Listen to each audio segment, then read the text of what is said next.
buenos días, bienvenidos al canal de nuevo. Tiempo y atención, entrando en libertad y saliendo en libertad, en esta continuación de este 2024 que acaba de empezar, en el que el tema es la acción. Continuamos con Jacobo Greenberg, el despertar de la conciencia, hacia dónde va el ser humano.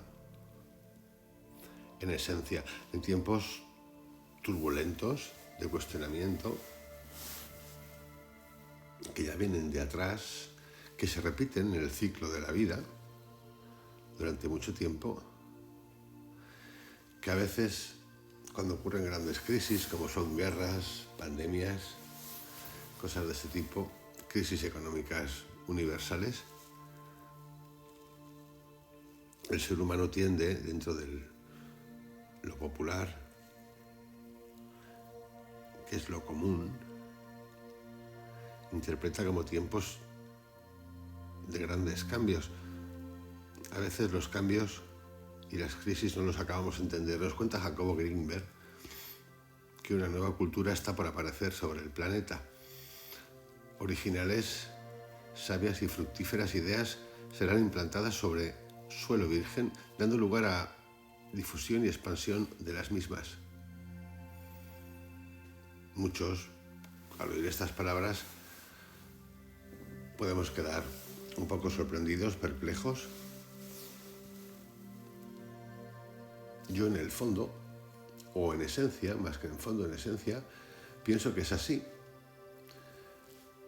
El problema de esto es que cuando oímos estas cosas, que las llevamos oyendo durante siglos, yo diría que milenios, el fin del mundo, lo nuevo, muchos años, muchísimos años, muchísimos milenios, pensamos que es una cosa inmediata, que tiene que ver mucho con el tiempo, y en realidad lo que tiene que ver mucho, más que con el tiempo, tiene que ver con el ser humano, con nosotros, con nuestro interior, con la individualidad, compartiendo la universalidad. Ideas que permitan el total aprovechamiento de la capacidad consciente. Pensamientos que llevan hacia el desarrollo de poderosos y cada vez más universales nexos de unión entre el hombre y el universo. Que tal aparición de una nueva cultura se convierta en realidad depende de la aceptación de ciertas ideas básicas que representan otras tantas universales. En primer lugar, la adecuada comprensión del hecho de que nuestra conciencia y experiencias no se encuentran encerradas dentro de una envolvente corpórea. Jacobo va a empezar a definir lo que él cree que son esas ideas de una nueva cultura que, por cierto, no es, podemos entenderla como universal, pero que es aglutinadora, es decir, que comprende todo, de todos los lados. Y para ello, la primera que define es la del cuerpo. En primer lugar, la adecuada comprensión del hecho de que nuestra conciencia y experiencias no se encuentran encerradas dentro de una envolvente corpórea, sino que son creadas como resultado de una expansión energética en el espacio. En segundo lugar, cada uno de los seres humanos representa un universo que es un factor específico para un ordenamiento natural macrocósmico. Aquí lo que hay es un nuevo uso, y digo uso, no es que me fascine la palabra, pero uso o descubrir de la mente. Pero no la mente dedicada a tener más, a querer más, a aprovechar más, a motivarte más. No. A trascender eso con un uso lucidísimo y nuevo de la mente, que por cierto ya está en nosotros. ¿Dónde? En el espacio. En el espacio donde vivimos.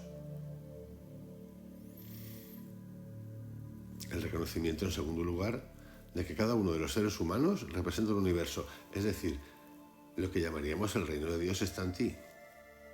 Y para los que no les guste esta palabra,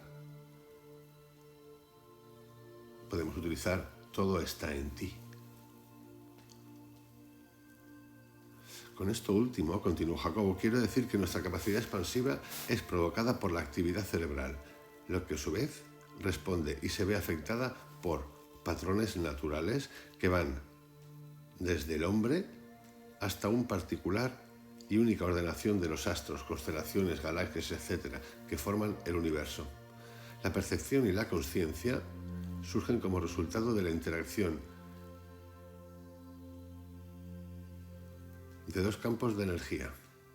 De hecho, él utiliza la palabra morfológicos. Richard Sheldrake, si recordáis. Esta interacción se lleva a cabo en el espacio y surge, por un lado, de la actividad cerebral y, por el otro, de la organización energética del universo. Ver u oír es, entonces, y en última instancia, un ponerse en contacto físico con patrones energéticos externos. Esto ya se sabe. Ver y oír, o ver u oír, en última instancia, es un ponerse en contacto físico con el universo, es decir, la vibración, lo que emitimos y lo que recibimos. El cerebro, como resultado de la puesta en marcha de miles de millones de elementos activos, crea en las interacciones entre ellos un campo de energía neuronal que se empieza a expandir en su interior y que más adelante sobrepasa las barreras óseas y dérmicas de la piel, que nos sostienen para al final alcanzar el espacio. El otro día hice un audio, yo no soy el cuerpo. Tiene que ver con eso, mucho tiene que ver con eso. Al mismo tiempo, este espacio está formado por unidades de información que, como patrones energéticos, representan los objetos externos y todas sus vicisitudes. Cuando una flor es iluminada, afecta en su reflexión la organización informativa del espacio. Este patrón, que llamo elemental, al interactuar con el campo neuronal da lugar a la aparición de los perceptos. Por ello, el acto de percibir es de unión con el universo, pero también ocurre una interacción a otro nivel. Existe un manejo de información cerebral que no entra dentro de la categoría de perceptos. Las operaciones conscientes. Estas surgen en el cerebro como resultado del manejo inclusivo que dicho órgano, el cerebro, efectúa sobre la información. Códigos de alta complejidad, los cuales representan cantidades inmensas de información, son evocados y ellos también interactúan en el espacio. Esta interacción es el resultado de la activación energética de las poblaciones neuronales responsables del manejo inclusivo de la información, quienes en sus interacciones, es decir, relaciones elementales, también desarrollan un campo neuronal que se expande en el espacio. Es lo que expliqué el otro día acerca de, como metáfora neuronal, una casa, 10 casas, un poblado, un pueblo, una ciudad, ese crecimiento interrelacional que cada vez abarca más. Si el campo neuronal es una interacción con campos elementales, da lugar a los preceptos y a los objetos en ellos incluidos. ¿Con quién interactúa el campo neuronal inclusivo para dar lugar a la consciencia? Esta pregunta es de importancia supina. Su adecuada contestación permitiría entender en fundamentos las bases fisiológicas y físicas de la consciencia. Existen por lo menos dos posibilidades en cuanto a la contestación de esta pregunta. La primera de ellas ha sido sostenida durante varios miles de años por la aproximación astrológica. Según esta, es la población de los astros la determinante de cierta consciencia y los cambios en tal posición los responsables de los cambios en el contenido de la misma.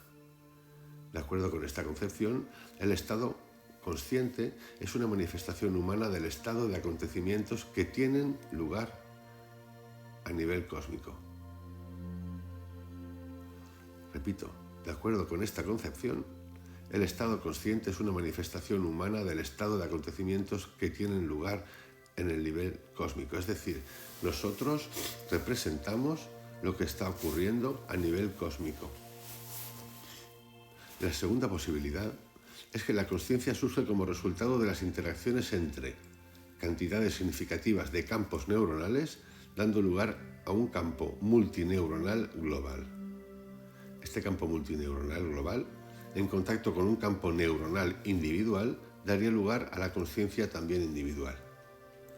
Parecería que esta última posibilidad ha sido sostenida por los grandes líderes de todas las eras.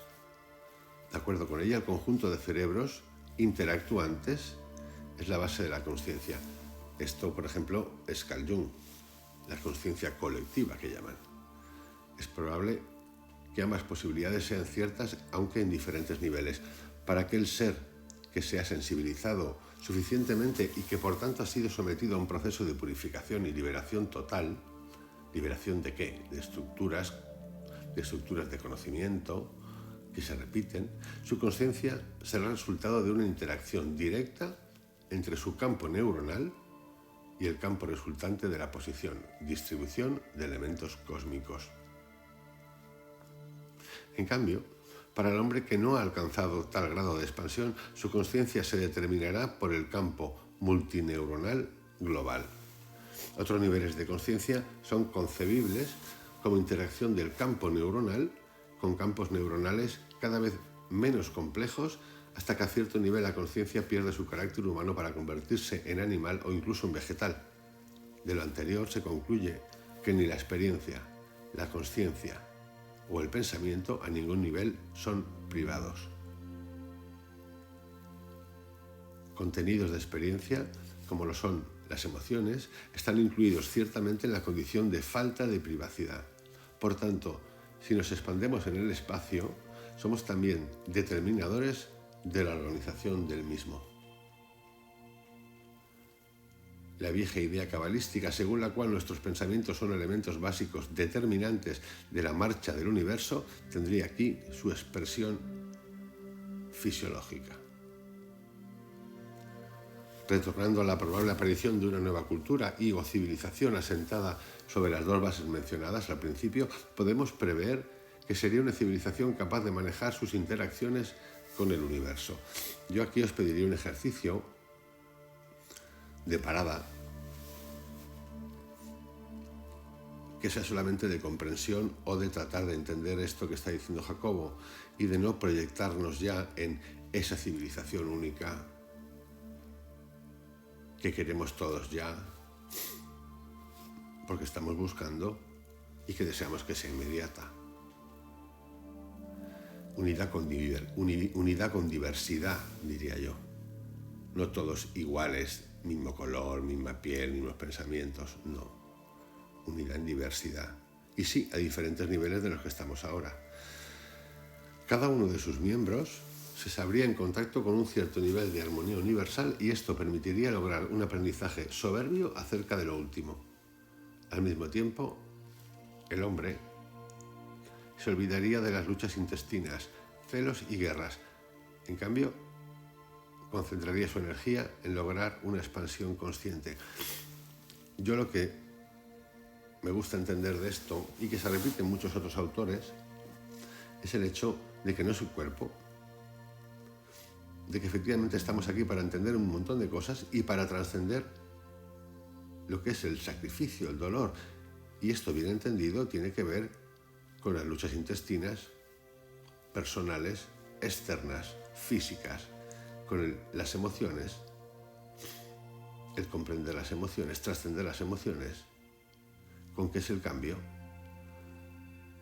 Que tiene que ver con el trabajo, cómo trabajamos, el porqué y las razones por las que se trabaja, el apego, la necesidad, la dependencia de unos sobre otros para, a través del trabajo, mantenernos vivos.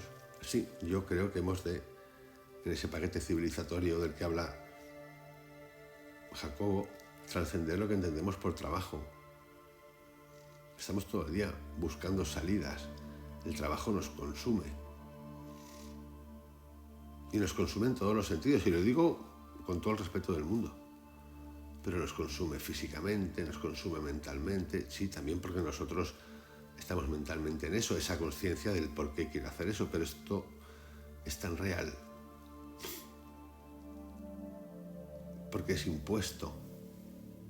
El ser humano todavía no ha trascendido el término materia, y como materia me refiero a economía. No lo hemos trascendido.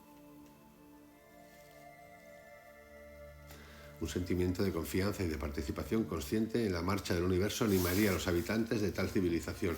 Un nuevo despertar de conciencia habitaría en el hombre, y esta sería la conciencia de la conciencia, el entendimiento y comprensión de lo que le sirve de base, puesto que esta última es, en cualquier término, el mismo universo. El hombre despertaría hacia la conciencia del ser real habitante, no ya de una ciudad, no ya de un país, no ya de un continente, no ya de un planeta, sino del todo, del universo todo. Os envío un abrazo, que tengáis un excelente día. Contemplar estas cosas, yo lo hago así, para ir introduciendo de alguna manera ciertas ideas que luego procesamos como mejor os convenga. El primer paso es empezar a decirnos, a rescatar ese fondo que tenemos tan inmenso, infinito, para descubrir nuevas formas de pensar, de usar la mente, de trascender, de qué nos afecta y qué no, y de ahí ir ascendiendo. Que tengáis un excelente día. Un abrazo muy grande hasta mañana.